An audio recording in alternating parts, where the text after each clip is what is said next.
Hello again, everybody. It's Dr. Drake 63 here again to talk about some more of this AK guff.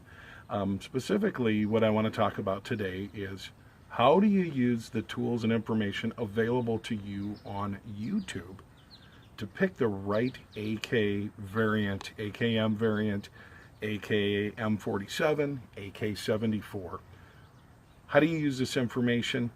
I'm going to tell you who I listen to when I make my determinations, and I'm not saying that by any stretch of the imagination am I the definitive expert on this platform, but I've owned a number of them, I've shot a number of them, and I consider myself somewhat of a pupil or student of the information that's coming out. And we live in a world today where we can get a lot of good information about this, and the good side of the internet, so to speak. I'm going to go ahead and cite some of my sources right off the bat so you know who I respect or who I listen to. Probably my favorite channel to watch is Mishu, and I'll flash his link up there. In addition to Mishu, I'm also a big fan of Ian at Forgotten Weapons. Now he's going to cover everything under the sun. Very technical data. In addition to that, AK Operators Union, of course. I view these guys, they're kind of like the Consumer Reports of what they do.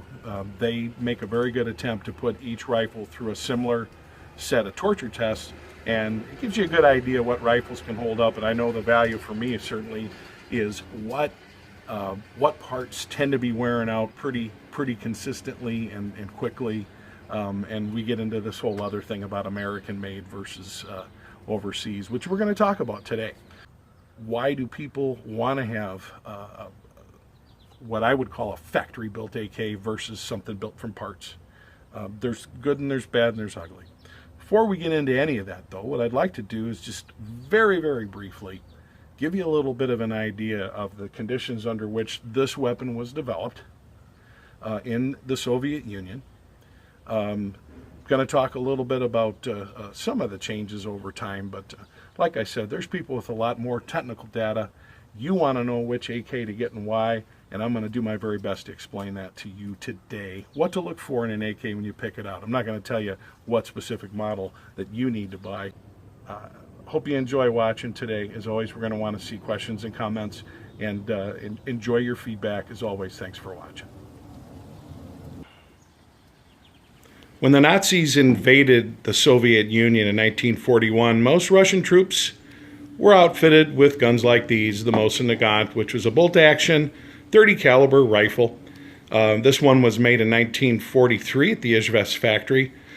1941, we see the PPSH-41 come out. Volume of fire is increased, and of course, they like that. You need that when you're fighting a war of attrition against people armed like the Nazis. By the time Berlin fell, pretty much no more Mosin Nagant. Russia's first excursion into the intermediate cartridge was the SKS. 7.62x39 was the cartridge. It held 10 shots and was no better than any of the rifles the U.S. started the war with. Then came along Mikhail Kalashnikov. Here was a gentleman that had practical hands-on experience and was able to orchestrate all the best features available in weaponry at that time. He was able to design this, the AK-47. This was originally meant to be a stamped steel receiver, but had to be milled. That was until the advent of the AKM, which stands for AK Modern, in the late 50s. Here we're able to get back to stamped steel receivers, which were lighter, easier to mass produce. A whole family of rifles came from the AK family. This is just a few of them, as you can see, under folders, things of that nature. This man right here didn't see a penny. They gave him an apartment in Izhevsk and all the vodka he could drink. Too bad. It's very important to understand the conditions under which this rifle was developed. World War II was super nasty for the Soviets and for these Germans as well. Stalingrad was a complete decimation.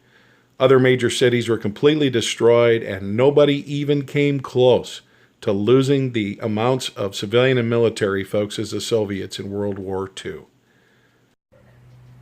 What happened in the East was a war of attrition that we in the West just don't understand. To put things into perspective, the United States, in both the Pacific and European theaters of war, lost less than 500,000 dead. The Brits, also small numbers, the French, comparatively, but you go east and the casualties just get ridiculous.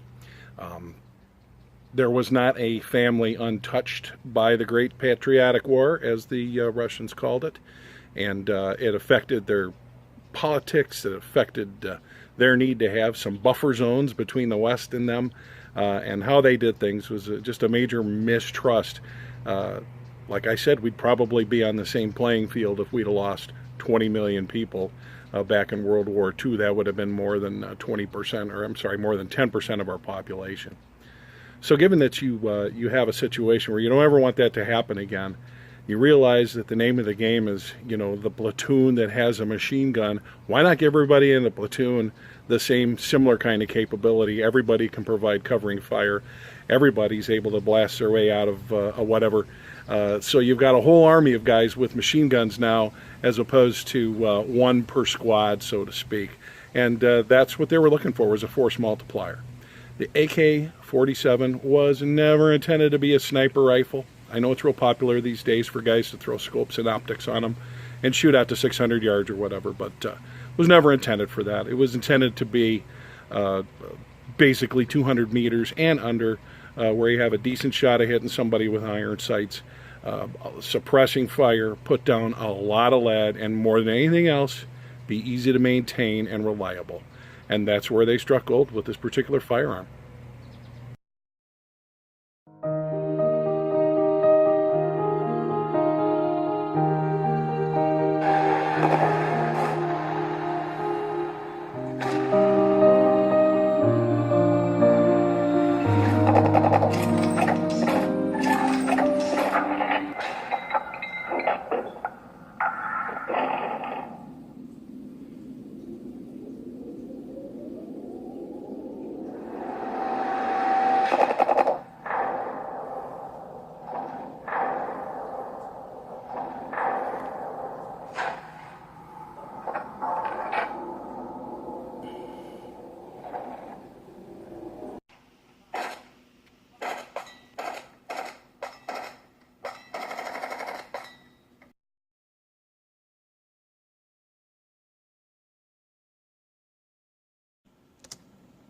Trying not to fall and bust my butt here, guys.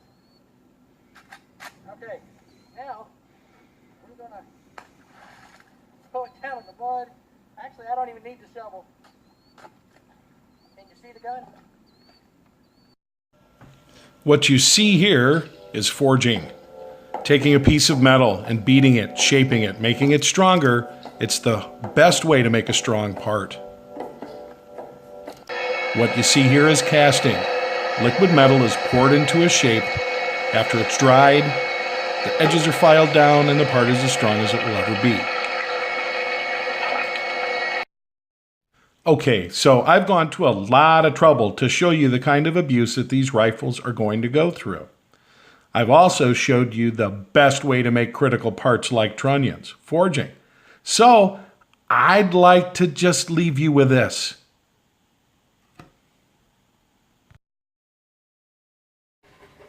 Okay, did I mention the thing about the forged trunnions? Yeah, I thought I did. Who is actually making new construction rifles that, meet those criterions today? As of August 2017, we have a complete ban, a complete sanction, if you will, on anything coming out of Russia. Poland, you can get kit parts, but not new construction. Everything else is either going to be Romania, which right now means the WASR. You're going to have an opportunity to pick up an arsenal when they're available, but there's no reason we can't have arsenals here other than inventories. And then lastly, in terms of ex-communist bloc complete manufacturers, you'd be looking at Serbia with the PAPS. Now, all those rifles have in common is that you have a receiver, a factory receiver, married to a cold hammer-forged barrel. What they don't have in common is the Yugos are not chrome line barrels. You do have chrome line barrels in the Romanian WASRs as well as chrome line barrels in the Arsenal products. How important is that? If you don't clean your rifle, if you're going to do a lot of heavy firing, perhaps even full auto, you're going to get more life out of a chrome line barrel. If you do clean your rifles with any regularity at all, a non-chrome line barrel is not going to be a deal breaker for you. I've heard that they might last 5,000 or 10,000 rounds out of a 50 or 60,000 round count.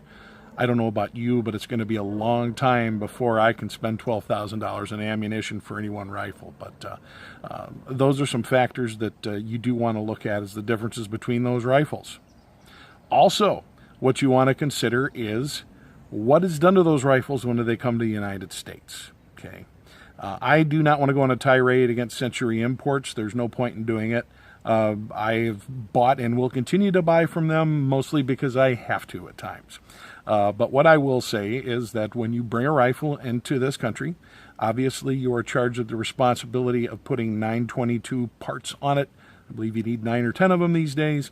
Some folks do that differently than others, but for years what Century loved to do was throw in the Tapco G2 trigger, which wasn't profiled for a lot of the products they brought in, and so basically Century can hold themselves responsible for a lot of beat-up rifles from guys that tried to shoot the heck out of them. Did they know better? I don't know, but you'd think they would, considering the amount of volume that they're involved with. Did I say I didn't want to get into that? I thought I did. Anyway, moving right along. I titled this video, How to Use YouTube to Buy an AK, so we're going to get around to doing that. It's time that we're going to take a little bullet list of what to look at and what to watch out for when you seek advice. First, in terms of your weapon, you're looking for a factory cold hammer forged barrel and receiver when you can find it. Whatever you do, you must have forged trunnions. Did you watch this video earlier? You must have forged trunnions. Get a warranty if you can. It's important. If something breaks, let it be their dime. It's usually going to break early on if it's bad. People who have sponsors have a darn good reason not to complain. I'm not going to say that they're crooked or corrupt, but it behooves them not to point out the worst parts of the things they get from their sponsors. Here's my trusted YouTube channels. Talked about Mishu already. The guy's great. He's blind. You have to check him out. AK Operators Union, Forgotten Weapons, Victor's Tactical, Rifle Dynamics, Jim Fuller's site, love it. Mr. Guns and Gear, he's sponsored. I don't care. He kind of just does a really good, no bullshit job of running through every firearm he has, and I'm a bit of a fan. If you don't see your favorite on the list, don't feel bad. I don't have time to watch it all. I'm sure there's a lot more that are great. I know of a bunch of them that I think are nothing more than hype and guys that don't know what they're talking about. So there is always that. Unfortunately, what YouTube is mostly populated with is things like this guy that I don't know what the heck he's doing there, but I think he's at least ruined a pair of shoes. I'm sure a lot of you are wondering when I'm going to bring up the big American AK manufacturer versus ex-communist black country. I'm really not going to bring that up at all. What I'm going to stick with is the criterion that I've listed in terms of construction methods.